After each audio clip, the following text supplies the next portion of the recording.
নমস্কার, শুভ সন্ধ্যা। আমি মীনাক্ষী, চোখ রাখছি এই মুহূর্তের প্রাইম নিউজে। এখনো রাজ্যের বেশ কিছু পরিবার প্রধানমন্ত্রী আয়ুষ্মান প্রকল্পের বাইরে রয়েছে। সেই সকল পরিবারগুলির কথা চিন্তা করে প্রধানমন্ত্রী আয়ুষ্মান প্রকল্পের ন্যায় মুখ্যমন্ত্রী জন আরোগ্য প্রকল্প চালু করার সিদ্ধান্ত গ্রহণ করা হয়। বৃহস্পতিবার রাজধানীর নেতাজি সুভাষ বিদ্যানিকেতন স্কুল মাঠে এক অনুষ্ঠানের মধ্য দিয়ে মুখ্যমন্ত্রী জন আরোগ্য যোজনা 2023-এর সূচনা করে এই কথাই বললেন মুখ্যমন্ত্রী ডাক্তার মানিক সাহা।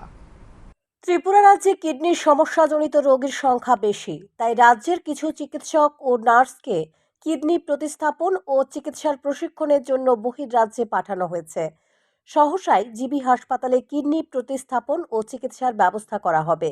বৃহস্পতিবার রাজধানীর নেতাজি সুভাষ বিদ্যানিকেতন স্কুল মাঠে এক অনুষ্ঠানের মধ্য দিয়ে মুখ্যমন্ত্রী জন আরোগ্য যোজনা 2023-এর সূচনা করে এই কথা বলেন মুখ্যমন্ত্রী ডাক্তার মানিক সাহা। প্রদীপ প্রজ্বলন করে অনুষ্ঠানের সূচনা করেন মুখ্যমন্ত্রী। আয়োজিত অনুষ্ঠানে বক্তব্য রাখতে গিয়ে মুখ্যমন্ত্রী রাজ্যবাসীর উদ্দেশ্যে বলেন, মানুষ যখন অসুস্থ হয় তখন হাসপাতালের বেডে শুয়ে থাকেন এবং সে সময় মানুষ সবচেয়ে বেশি অসহায়তা অনুভব করেন। এই বিষয়টির প্রতি গুরুত্ব দিয়ে প্রধানমন্ত্রী আয়ুষ্মান ভারত জন আরোগ্য যোজনা প্রকল্প চালু করেছেন। রাজ্যের বহু পরিবার এই প্রকল্পের আওতাভুক্ত হয়েছে। এখনও রাজ্যের বেশ কিছু পরিবার প্রধানমন্ত্রী আয়ুষ্মান প্রকল্পের বাইরে রয়েছে। সেই সকল পরিবারগুলির কথা চিন্তা করে প্রধানমন্ত্রী আয়ুষ্মান প্রকল্পের ন্যায় মুখ্যমন্ত্রী জন আরোগ্য প্রকল্প চালু করার সিদ্ধান্ত গ্রহণ করা হয়। পরবর্তী সময় বিধানসভায় এই প্রকল্পের ঘোষণা দেওয়া হয়। প্রকল্প চালু করা শেষ নয়, প্রকল্প স্থায়ী করা বড় বিষয়। তাই এই প্রকল্প চালু করার আগে বহুবার অর্থমন্ত্রী থেকে শুরু করে বিভিন্ন আধিকারিকদের সাথে আলোচনা করা হয়েছে। এই প্রকল্পের মূল উদ্দেশ্য চিকিৎসা সংক্রান্ত সুরক্ষা প্রদান করা। এই প্রকল্প বাস্তবায়নের জন্য সকলের সহযোগিতা কামনা করেন মুখ্যমন্ত্রী। গ্রুপ সি ও গ্রুপ ডি পদে কর্মরত সরকারি কর্মচারীরাও মুখ্যমন্ত্রী জন আরোগ্য যোজনা প্রকল্পের অন্তর্ভুক্ত হতে পারবে বলে জানান মুখ্যমন্ত্রী।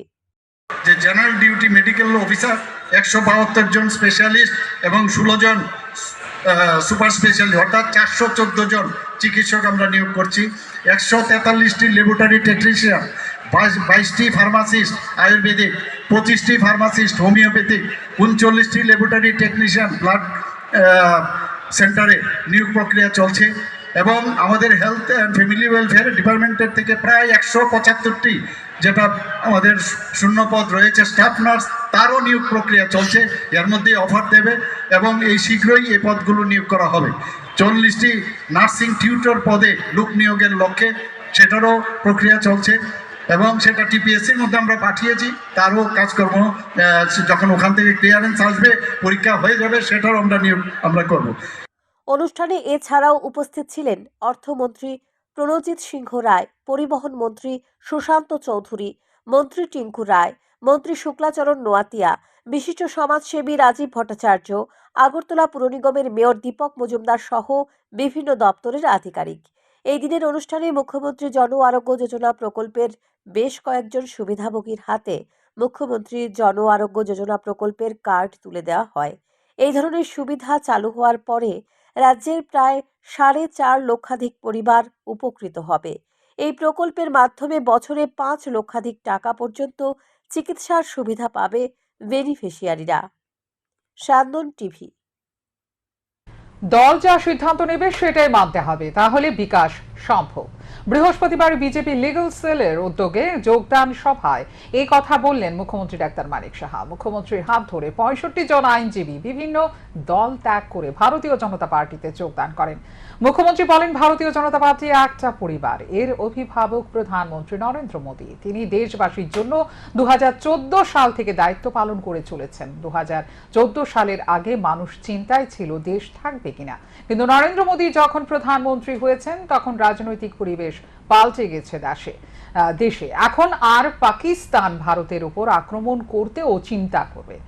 ভারত দিন দিন শক্তিশালী রাষ্ট্র হিসেবে গড়ে উঠেছে বলে অভিমত ব্যক্ত করেন মুখ্যমন্ত্রী। পরে মুখ্যমন্ত্রী ও প্রদেশ বিজেপি সভাপতি রাজীব ভট্টাচার্য যোগদানকারীদের হাতে দলীয় পতাকা তুলে দিয়ে দলে স্বাগত জানান। একটা জায়গায় গেল, সেখানে রামকৃষ্ণ পরমহংস রামকৃষ্ণ পরমহংসদেবের এখানে যখন গেল তখন বুঝতে পারলো এই হচ্ছে রাস্তা যেখান থেকে আমি যা খুঁজছিলাম মনে মনে। আমরা প্রতিটা মানুষ কিন্তু এইভাবে খুঁজি যে কিভাবে আমরা চললে, আমাদের দেশ কিভাবে চললে আমরা খুঁজতাম। এতদিন পরে আমরা দেখলাম এমন এক ব্যক্তি আমাদের গার্জিয়ান, তার নাম হচ্ছে নরেন্দ্র মোদী। সেই যখন 2014-তে দেশ চালানোর আগে, ঠিক আছে ও গুজরাটের 13 বছর মুখ্যমন্ত্রী ছিল, কিন্তু সেইভাবে একটা এরিয়া ভিত্তিক উনি একটা প্রদেশের মুখ্যমন্ত্রী ছিল।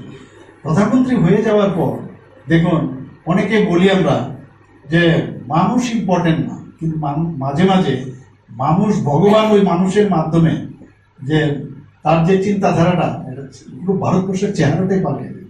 14-র আগে তো কি হবে, দেশ কোন দিকে যাবে, আমরা কিন্তু খুব চিন্তায় ছিলাম, এটা কি থাকবে কি থাকবে না। আজকে পাকিস্তান এসে আমাদের সোলজারদের গলা কেটে ফেলে দিত, ডোকালামের কাণ্ড আপনারা জানেন। আমাদের হাজার হাজার বর্গ কিলোমিটার চাইনা নিয়ে গেছে, আমরা কোথায় যাবো বুঝতে পারছিলাম না। একটা আনস্টেবল গভর্নমেন্ট বারবার, আর এইভাবেই হতো। এর মধ্যে আছে স্ক্যাম। প্রধানমন্ত্রীজি যখন আসলেন, আমাদের যশস্বী প্রধানমন্ত্রী নরেন্দ্র মোদীজি, আমাদের রাজনীতির পরিবেশটা কিন্তু পাল্টে দিয়েছে। ভয়াবহ যান দুর্ঘটনায় আহত 13 জন, আহতদের মধ্যে 6 জনকে রেফার করা হয়েছে জিবি হাসপাতালে। ঘটনা খোয়াই থানার অন্তর্গত বাইজাল বাড়ি পুলিশ ফাঁড়ি এলাকার ছনখলা বাজার সংলগ্ন। বৃহস্পতিবার দুপুর 1টা নাগাদ খোয়াই থানাধীন ছনখোলা এলাকায় ম্যাক্স ও অল্টো গাড়ির মুখোমুখি সংঘর্ষে গুরুতর জখম হয় 13 জন। তার মধ্যে 3 বছরের শিশু সহ 6 জনের অবস্থা আশঙ্কাজনক হওয়ায় জিবি হাসপাতালে রেফার করা হয়েছে। ঘটনার বিবরণে জানা যায়, খোয়াই থেকে একটি ম্যাক্স গাড়ি যাত্রী নিয়ে আগরতলার উদ্দেশ্যে রওনা দেয়। অন্যদিকে আগরতলা থেকে একটি অল্টো গাড়ি খোয়াইয়ের উদ্দেশ্যে আসছিল। তখন খোয়াই থানার অন্তর্গত বাইজাল বাড়ি পুলিশ ফাঁড়ি এলাকার ছনখোলা বাজার সংলগ্নে মুখোমুখি সংঘর্ষ হয়। এতে মোট 13 জন গুরুতর আহত হয়। তার মধ্যে 3 বছরের একটি শিশুকন্যাও রয়েছে। ঘটনার পর এলাকাবাসী এবং দমকল কর্মীরা আহত 13 জনকে খোয়াই জেলা হাসপাতালে নিয়ে আসলে গুরুতর আহত অবস্থায় শিশুকন্যাটি সহ 6 জনকে জিবি হাসপাতালে রেফার করা হয়। অন্যদের খোয়াই জেলা হাসপাতালে চিকিৎসা চলছে। সংঘর্ষে অল্টো আর বোলেরো গাড়ি আর কি। কোন জায়গায় হয়েছে? ছনখোলা, ওই ছনখোলাতে। মানে আপনারা কই থেকে যেতে আসলো? আমরা প্রমাণ করতে আউটলে যেতে আসলাম। ওই যাওয়ার পথে সামনে মুখোমুখি সংঘর্ষ। অল্টোটা তো একদম বুঝে নিছে, সামনে একদম পুরো ভিতর হয়ে নিছে, এত স্পিডে আছে। ড্রাইভার আমি কোথায় বারবার দাদা আসতে যান, দাদা আসতে জানি, এরপর তো ইয়ে করছে না। কয়েকদিন জানবার 2 ঘন্টা 10 মিনিট আমি গিয়ে পৌঁছেন না, বারবার রিকোয়েস্ট করতেছি, আমার মেসেজে উঠতেছে একটু আসতে যান, একটু আসতে যান। 2-10 মিনিট না গিয়ে আড়াইটা নিয়ে পৌঁছুন। খবরের ঘটনাস্থলে পৌঁছায় পুলিশ। পুলিশ গাড়ি দুটি আটক করে ঘটনা তদন্ত শুরু করেছে। স্যান্দন টিভি। আনন্দ মেলায় জুয়া খেলার আসর রাজধানীর বর্দোয়ালি এলাকায় মোটা অঙ্ক কামাইয়ের ধান্দায় নীরব দর্শক আয়োজক ও পুলিশ প্রশাসন বলে অভিযোগ করতে শুরু করেছে এলাকাবাসীর মধ্যে। আগরতলা পুর নিগমের 40 নম্বর ওয়ার্ডের উদ্যোগে ব্যাপক জাঁকজমকভাবে রাজধানীর বর্দোয়ালি এলাকায় সরস্বতী পুজোর আয়োজন করা হয়েছে। 2023 সাল থেকে এলাকায় বাগদেবীর আরাধনায় ব্রতী হয়েছেন স্থানীয় কাউন্সিলর শম্পা চৌধুরী এবং ওনার স্বামী জয়ন্ত চৌধুরী। আর বাগদেবীর আরাধনার পাশাপাশি এলাকায় এবছর ব্যাপক জাঁকজমকভাবেই আয়োজন করা হয়েছে আনন্দ মেলার। আর আনন্দ মেলার আড়ালে চলছে জুয়ার আসর, তাও দোকান বসিয়ে সেই জুয়ার আসর জমেছে বর্দোয়ালি স্কুল প্রাঙ্গণে। সরস্বতী পূজার দিন সন্ধ্যা থেকে দীর্ঘ রাত পর্যন্ত চলে মেলা প্রাঙ্গণে জুয়ার রমরমা আসর। আসরে সামিল হয়েছে এলাকার নাবালক থেকে শুরু করে যুবকেরা এবং এই জুয়ার আসরে হাজার হাজার টাকা উঠছে। সূত্রে খবর, উপরমহলকে ম্যানেজ করেই এই জুয়ার আসর জমেছে মেলা প্রাঙ্গণে এবং এর জন্য মোটা অঙ্ক রফা দফা হয়েছে। মেলার 7 দিন লক্ষ লক্ষ টাকা এই জুয়ার আসরে উঠবে। মেলা প্রাঙ্গণে পুলিশ থাকলেও নীরব দর্শকের ভূমিকা পালন করছে, কারণ যেহেতু উপরমহল ম্যানেজ হয়ে গেছে, তাই আর পুলিশের রক্ষকের ভূমিকা পালন না করে ভক্ষকের ভূমিকাই পালন করছে। সরস্বতী পূজার দিন সন্ধেবেলায় এলাকার শুভবুদ্ধি সম্পন্ন মানুষের এই দৃশ্য দেখে চোখ কপালে ঠেকেছে। কার মদতে হচ্ছে এই খেলা? এলাকায় তো এই ধরনের দৃশ্য আগে দেখেনি কেউ, কিন্তু উপরমহলকে যে ম্যানেজ করে কত কিছু করা যায় সেটা অক্ষরে অক্ষরে বুঝতে পারল স্থানীয়রা। স্থানীয়দের এই দৃশ্য দেখে বুক ফাটে, কিন্তু মুখ ফোটে না। সুতরাং প্রত্যক্ষভাবে নেওয়া হলো, পরোক্ষভাবে দাবি তুলেছে যাতে এই ধরনের ঘটনার বিরুদ্ধে দ্রুত পদক্ষেপ গ্রহণ করা হয়। কারণ 40 ফুট উঁচু প্রতিমা দেখতে সকলেই আগ্রহী। প্রতিমা দেখতে এসে একটা মহল দর্শকের নজর ঘুরছে সেদিকে, কিন্তু এই ধরনের আজব কাণ্ড যে এলাকায় ঘটবে সেটা জানত না অনেকেই। তবে অনেকের প্রশ্ন, যদি আয়োজকরা জেনে না থাকে তাহলে এভাবে সরাসরি জুয়া খেলার আসর জমাতে কোথা থেকে সাহস পেল তারা? স্যান্দন টিভি। কেন্দ্রীয় সরকারের 10 বছর পূর্তি উপলক্ষে ভারতীয় জনতা যুব মোর্চা যুব চৌপাল কর্মসূচির আয়োজন করতে চলেছে। এর অঙ্গ হিসেবে বৃহস্পতিবার রাজধানী আগরতলা স্থিত গীতাঞ্জলি অতিথিশালায় এক গুরুত্বপূর্ণ সাংগঠনিক বৈঠকের আয়োজন করা হয়। বৈঠকে উপস্থিত ছিলেন প্রদেশ বিজেপি সভাপতি রাজীব ভট্টাচার্য, প্রদেশ যুব মোর্চার সভাপতি সুশান্ত দেব সহ অন্যান্যরা। প্রদেশ বিজেপি সভাপতি রাজীব ভট্টাচার্য জানান, যুব মোর্চার সাংগঠনিক বৈঠকে লোকসভা নির্বাচনের করণীয় কাজ ও জনসংযোগ কর্মসূচি নিয়ে আলোচনা হয়। আলোচনায় উঠে আসে নির্বাচনে যুব মোর্চার কর্মীদের পথ প্রদর্শন নির্ণয় করার দিক। পাশাপাশি আগামী দিনে কিছু কর্মসূচি গ্রহণ করা হয়েছে। বাড়ি বাড়ি গিয়ে নতুন ভোটারদের শুভেচ্ছাপত্র বিলি করা হবে। একই সঙ্গে যুব চৌপাল কর্মসূচি গ্রহণ করা হয়েছে। বিভিন্ন গ্রাম পঞ্চায়েত এলাকায় গিয়ে যুব ভোটারদের সঙ্গে নিয়ে আলোচনা করা হবে। এই কর্মসূচি বুথ স্তর পর্যন্ত চলবে বলে জানান তিনি। আমাদের ভারতীয় জনতা পার্টির যে যুব মোর্চা, সেই যুব মোর্চার একটা সাংগঠনিক বৈঠক আহ্বান করা হয়েছে। এই যুব মোর্চার এই সাংগঠনিক বৈঠকে সিদ্ধান্ত করা হবে যে আগামী যে লোকসভা নির্বাচন, সেই নির্বাচনকে সামনে রেখে আমাদের করণীয় কাজ এবং আমরা আমাদের সংগঠন কিভাবে চিন্তা ভাবনা করছি। আপনারা জানেন, ইতিমধ্যে আমরা বিভিন্ন কর্মসূচির মাধ্যমে আমাদের আগামী লোকসভা নির্বাচনকে সামনে রেখে বুথ ভিত্তিক আমাদের গাঁও চলো অভিযান এবং আমাদের লাভার্থীদের সঙ্গে জনসম্পর্ক অভিযান, আমাদের যারা এসএসজি মহিলারা রয়েছেন তাদের সঙ্গে সম্পর্ক অভিযান, কিষাণ মোর্চা দ্বারা গাঁও পরিক্রমা অভিযান, এরকম বিভিন্ন কর্মসূচির মাধ্যমে আমাদের সংগঠন এই আগামী লোকসভা নির্বাচনকে সামনে রেখে কাজ করছে। ধর্মনগরের পন্তপুর এলাকার মধুবাড়ি রোডে 20 নম্বর ওয়ার্ডের বাসিন্দা লিটন সাহার মৃতদেহ উদ্ধার হয় বৃহস্পতিবার। মৃত ব্যক্তি পেশায় রাজমিস্ত্রি। এদিন সকাল 8টা নাগাদ এলাকাবাসীরা লিটনকে দেখতে পায় ঘোরাঘুরি করতে। কিছুক্ষণ পর নিজের ঘর থেকে লিটনের ঝুলন্ত মৃতদেহ উদ্ধার হয়। সাথে সাথে হাসপাতালে নিয়ে গেলে কর্তব্যরত চিকিৎসক মৃত বলে ঘোষণা করেন। পরে ময়না তদন্ত করে মৃতদেহ পরিবারের হাতে তুলে দেওয়া হয়। হ্যাঁ, সুইসাইড করছে। আচ্ছা, কোন জায়গাতে? হ্যাঁ, আচ্ছা। ভাইয়ের নাম কি? লিটন শাহ। বুঝলেন? লিটন শাহ। আচ্ছা, বয়স কত হইব? কি করে তাই না? পেশায় রাজমিস্ত্রি। রাজমিস্ত্রি। এক অনুষ্ঠানের মধ্য দিয়ে বৃহস্পতিবার আমবাসা আরডি ব্লকে উদ্বোধন হলো আমবাসা আরডি ব্লকের প্রথম বাৎসরিক ক্যালেন্ডার 2024। প্রদীপ প্রজ্বলনের মধ্য দিয়ে এই অনুষ্ঠানের শুভ সূচনা করেন আমবাসা ব্লক অ্যাডভাইজারি কমিটির চেয়ারম্যান পরিমল দেববর্মা। অন্যান্য অতিথিদের মধ্যে উপস্থিত ছিলেন আমবাসা পঞ্চায়েত সমিতির ভাইস চেয়ারম্যান অরুণ দেব, আমবাসা সমষ্টি উন্নয়ন আধিকারিক মুনমুন দেববর্মা, আমবাসা ব্লকের অতিরিক্ত ব্লক আধিকারিক সহ অন্যান্যরা। এই অনুষ্ঠানে আমবাসা আরডি ব্লকের অন্তর্গত বিভিন্ন পঞ্চায়েতের প্রতিনিধি এবং আমবাসা পঞ্চায়েত সমিতির প্রতিনিধি সহ আমবাসা আরডি ব্লকের কর্মচারীরা উপস্থিত ছিলেন। আমবাসা বিএসসি চেয়ারম্যান পরিমল দেববর্মা বলেন, আমবাসা ব্লকের এই ধরনের উদ্যোগ খুবই প্রশংসনীয়। সত্যি একটা ঐতিহাসিক দিন আমাদের। এর আগে এরকম কোনো ক্যালেন্ডার এই ব্লকে অন্তত হয়নি। আজকে এবারেই প্রথম। তার জন্য আমি প্রথমেই এই ব্লকের আধিকারিক শ্রীমতী মুনমুন দেববর্মা এবং অন্যান্য যারা ওনাকে সাহায্য করেছেন এই ক্যালেন্ডার প্রকাশের জন্য, আমি সবাইকে ধন্যবাদ জানাচ্ছি। কারণ এটা একটা ব্যতিক্রমী একটা উদ্যোগ, যে উদ্যোগটা খুবই প্রশংসনীয়। আমরা সারা বছর কাজ করলাম, এই কাজের নিরিখে আমরা এটা একটা রেকর্ড, একটা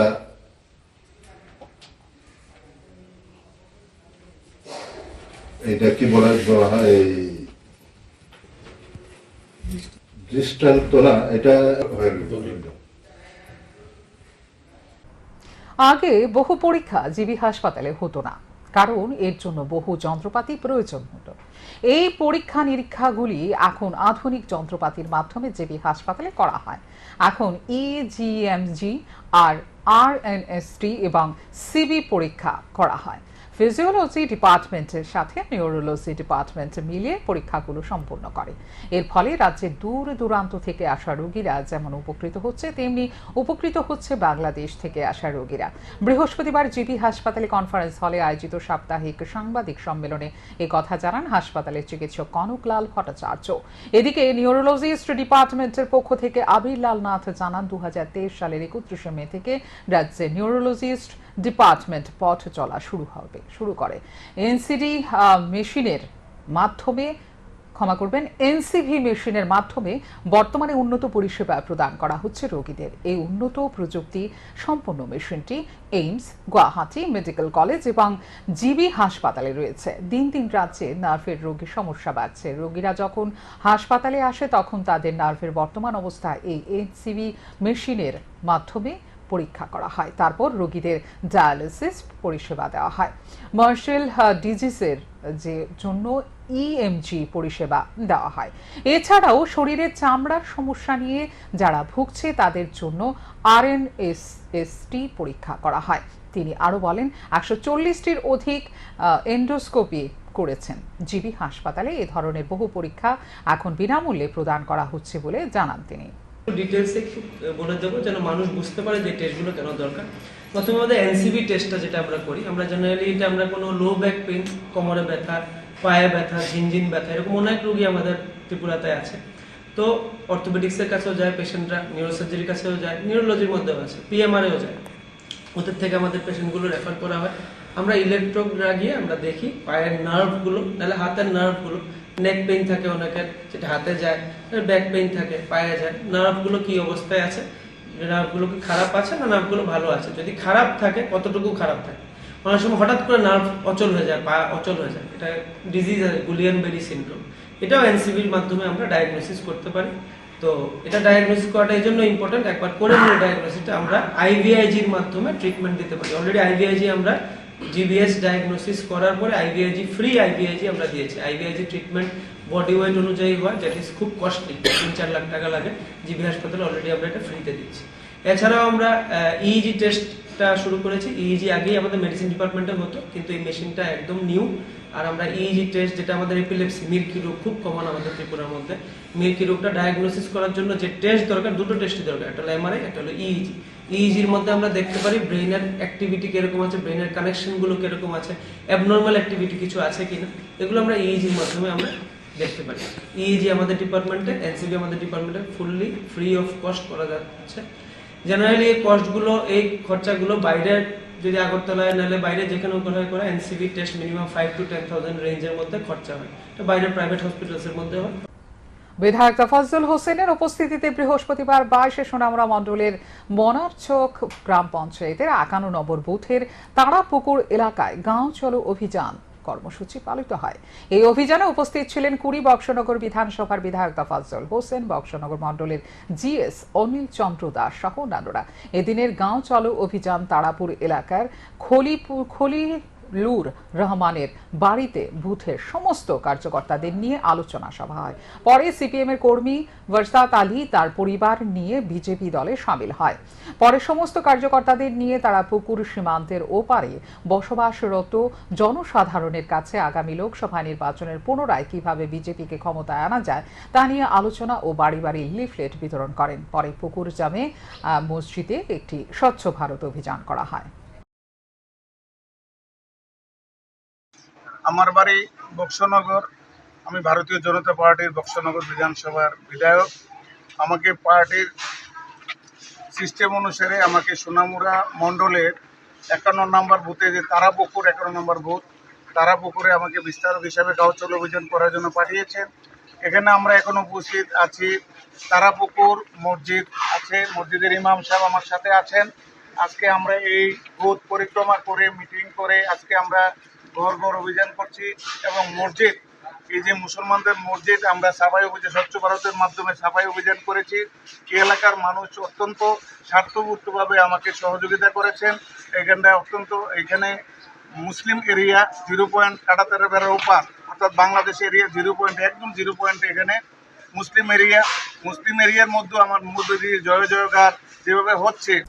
এখনকার মতো এই মুহূর্তে সংবাদ এই পর্যন্ত। অন্যান্য আপডেটস দেখার জন্য অবশ্যই নজর রাখতে হবে সান্দন টিভির পর্দায়। সান্দন টিভি, দায়বদ্ধতায় যার ঐতিহ্য।